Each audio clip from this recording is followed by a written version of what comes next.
It was different, and, and I felt that it would give people a better outlook on things that people like I go through. A little tedious, but that was because I was doing too much as far as school and trying to work and connect with my son and my family. It's like I didn't have enough time. I feel like it was awesome. I got a lot of positive feedback about it. I think that a lot was left out, but eventually it was seen by a lot. And I really believe that, maybe it made a difference for some people to see that people in authority, it's not just the rough part of it. There are people in authority that are willing to give a helping hand and not just lock someone out. Hmm. Whereas though beforehand, I knew it, but I didn't experience it. I wasn't willing to accept the help. Pretty much it. I just really wanted to be used for educational purpose, to educate the public on people go through things in life, and things happen, and it's all up to that person and the society to take us back and give us the chance to better ourselves. I literally have people stop me on the street and thank me and tell me that I'm an inspiration and wish me luck on my journey. And that makes me feel good. It makes me feel like even though I went through a rough part of my life, it didn't define me.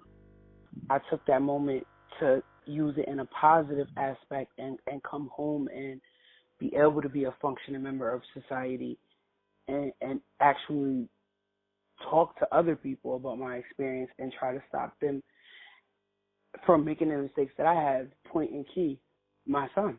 I'm doing the same thing with him, trying to stop him from living a life that I live off of choices that we make at a young age.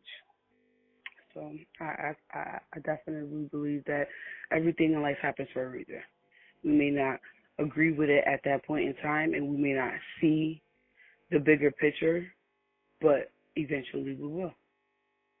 I honestly don't know my family. We don't communicate emotions like that. The most I get is, I'm proud of you. Keep doing what you're doing.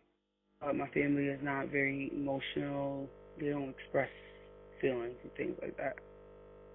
I fight against it sometimes, but, I did at the beginning. And still, I fall short, as any person does. We all make mistakes. But I have an excellent parole officer who is behind me, behind every decision that I make in my life. She's always there. She gives me the positive and the negative of a situation.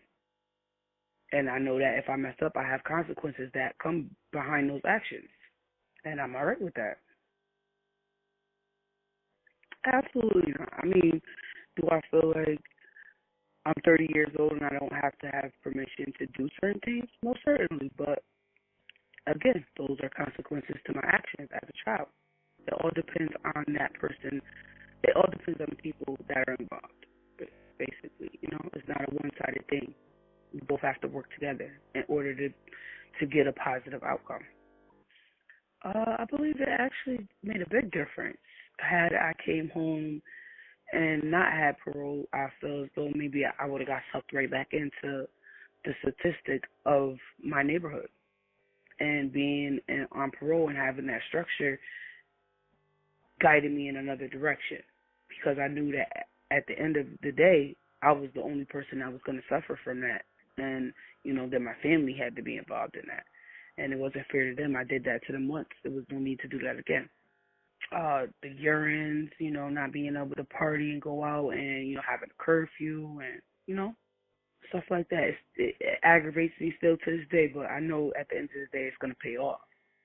I most certainly do believe that as far as curfews are implemented, I believe that if a person is showing that, they're able to hold down a job, they have their own place, and, they're not having police contact, and they're not giving out dirty urine, then they should be able to walk out the door whenever they feel the need to, Mhm. without having to leave a message and then justify it the next day.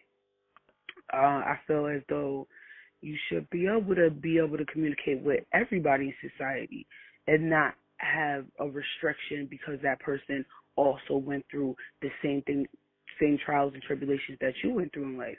That's called networking. You have to be able to talk to other felons in order to know where to go to get jobs and housing.